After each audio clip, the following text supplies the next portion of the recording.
The Grim Tale of Grace Macabre, Chapter 11. Grace absent-mindedly ended the call. Her vision darkled at the edges. Everything around her began to swim. She dropped her phone and reached for the counter. "Grace, honey, what's wrong?" Grace turned to see who had spoken to her. It was her mother. "Mom," she said, I think I'm in trouble." Worry creased Jennifer's face. She nervously brushed back a strand of her dark brown hair and began wringing her hands together. "Who were you speaking to? What did they say that made you so upset?" Grace steadied herself against the counter. The weight of Neffy's words pushed down on her soul. With a shaky voice, she said, "Justin killed himself in the juvenile detention center this afternoon." Zach and Jessica had come into the kitchen. They were all physically moved by Grace's revelation. "How did he do it?" Zach asked.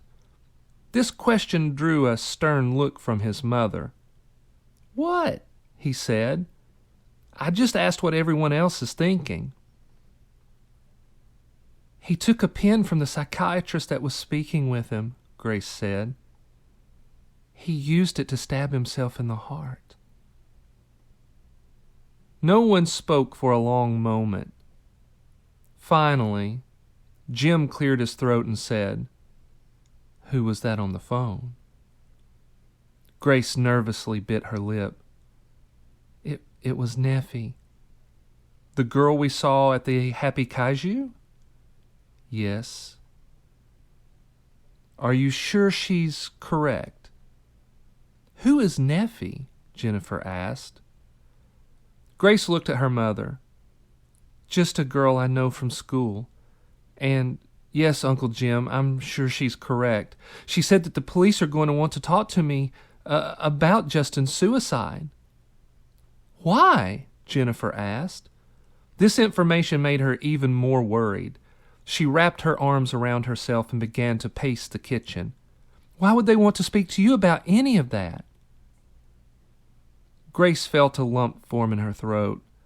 It was as if some invisible stalker had snuck up on her and was slowly applying pressure to her neck, threatening to choke the life from her. "Because?" "Because?" Jennifer prompted a little too sharply. "Come on, honey, we have to know." Jim stepped over and put his arm around Grace. "No matter what Neffy said, your load will only get lighter if you share it with us."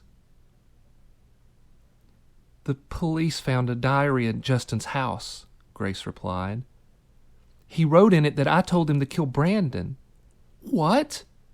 Jennifer said. "Oh, dear Lord, did you tell him to do that?" Grace stared in disbelief at her mother and shook her head. "How can you ask me that, Mom?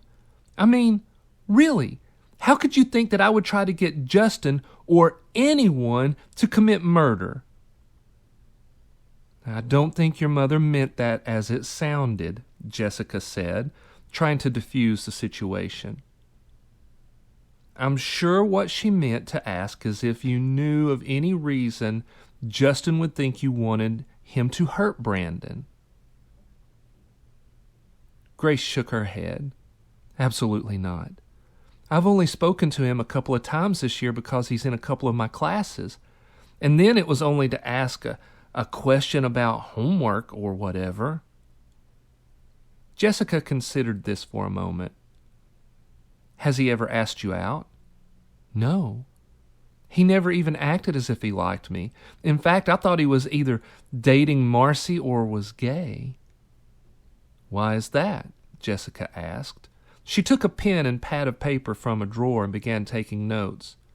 Her instincts as an attorney were kicking in. "Well, the whole goth thing," Grace replied. "He and Marcy dressed alike and hung out all the time, and Marcy seemed to hate it the few times that I spoke with him, which made me think that they were together.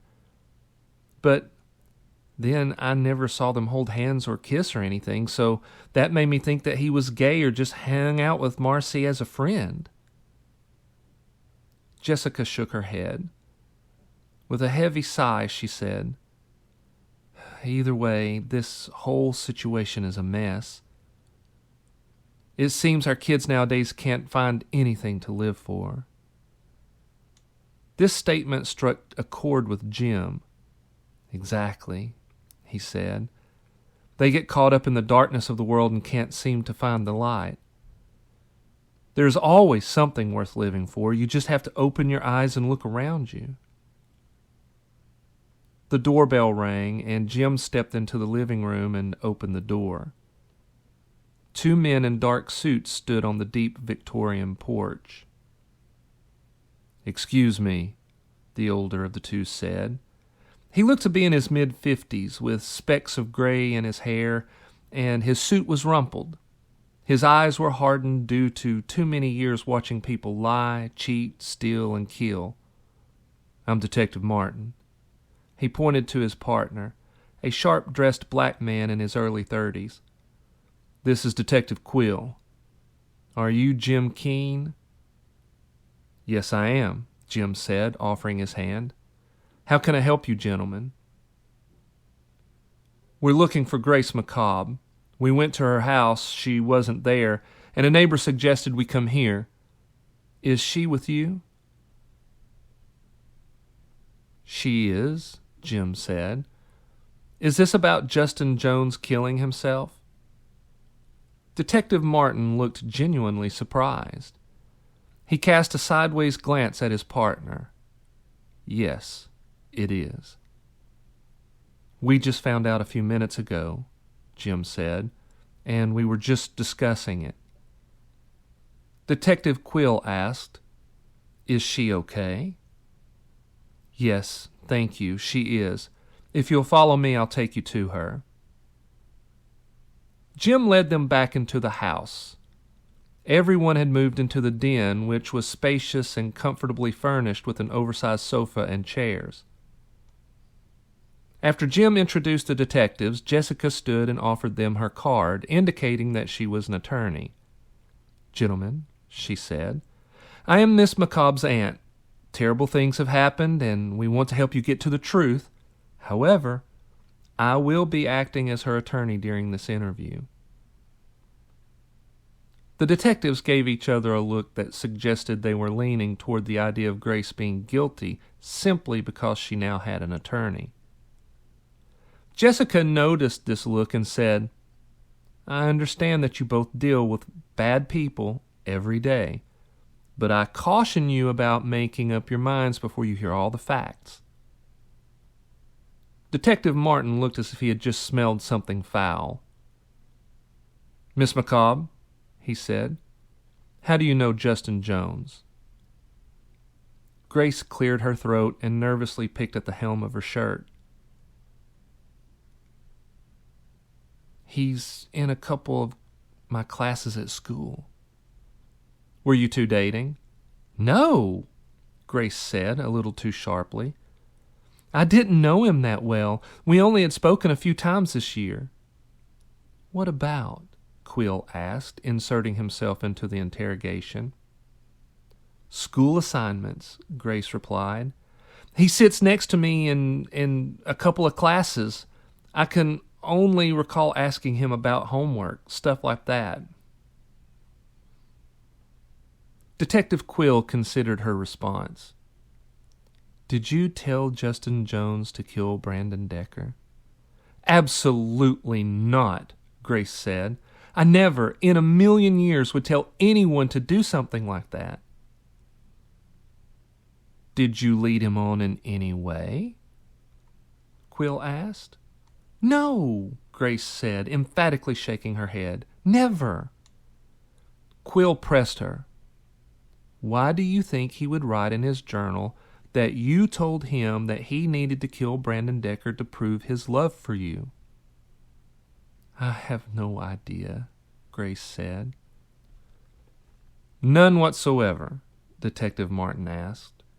His stare seemed to bore into her as he read every micro-expression. None. Maybe he had some sort of crush on me that I didn't know about, and he misconstrued my asking him about homework as some sort of come-on.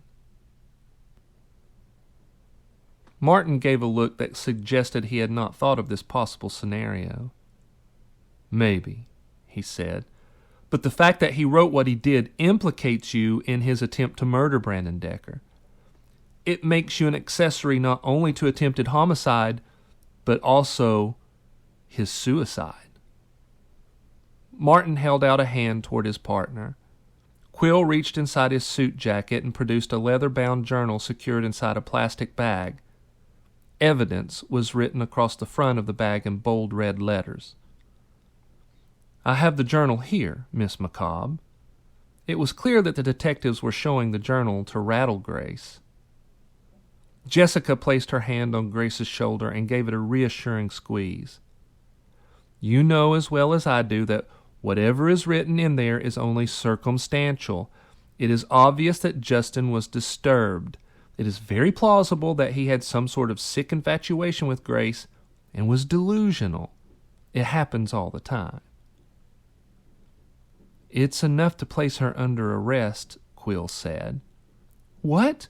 No, Jennifer said. Her face paled and she stepped between Grace and the detectives. Grace's mouth hung open. Her eyes were wide with shock. But I didn't tell Justin to kill anyone. Jessica motioned for everyone to calm down. Then she turned back to the detectives. If you had enough concrete evidence, you would have made the arrest already. Quill nodded at Martin, who removed his handcuffs from his belt. He moved toward Grace, motioning for her to stand up.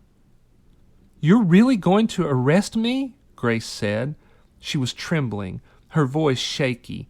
Tears welled up in her eyes. Before either of the detectives could reply, Quill's cell rang. He snatched it from his pocket, held it to his ear, and said, Detective Quill. He listened for a moment, his face contorting into confusion. What? He said. Who is this? Everyone in the room watched with growing curiosity as Quill motioned for Martin to open the evidence bag. He tilted his head against his shoulders to hold the cell phone against his ear and put on latex gloves. He removed the journal from the evidence bag. Okay, I've got it, he said. Now what? Quill listened for another moment. He opened the journal to its beginning and intently scrutinized what was written. Okay, he said. What am I supposed to be looking at? What's going on? Detective Martin asked. Quill ignored his partner and turned to the last page in the journal that had writing on it. I'm there, he said. He flipped between the first and the final entries a few times. I see it, he said, but I need to know who you are. Grace looked over at Jessica, who was carefully watching both detectives. Detective Quill disconnected the call and dropped his cell into his coat pocket. He handed the journal to Martin, who began comparing the last entry to the first, just as Quill had done. He looked up and scowled. It seems you've been granted a reprieve, Miss Macabre, Quill said. What do you mean? Jessica asked. Quill took the journal back from Martin and put it back into the evidence bag. That was a very strange call, he said. The caller suggested that I compare the handwriting of the last entry to the first. And? Jessica prompted. It looks as if the handwriting of the last few entries in the journal is different than the handwriting in the first entry. But that could be because he was in an agitated state of mind. What does that mean? Jennifer asked. Her heart was pounding so hard you could see it beating against her chest. Grace feared her mother was about to have a heart attack. It means, Jessica said, that it is plausible that someone else wrote those last entries. I don't get it, Grace said. It's possible that you're being set up, Jessica said. Someone wrote those last entries to make it look like you were trying to get Justin to kill Brandon. But why would anyone set me up? Grace asked. She was scared, but there was now hope in her voice. Instead of answering her, Jessica fixed her stare on Quill. May I ask who that was that called? Quill shrugged. She only gave me her first name. So? Jessica prompted. Sara, Quill replied. She said her name was Sara.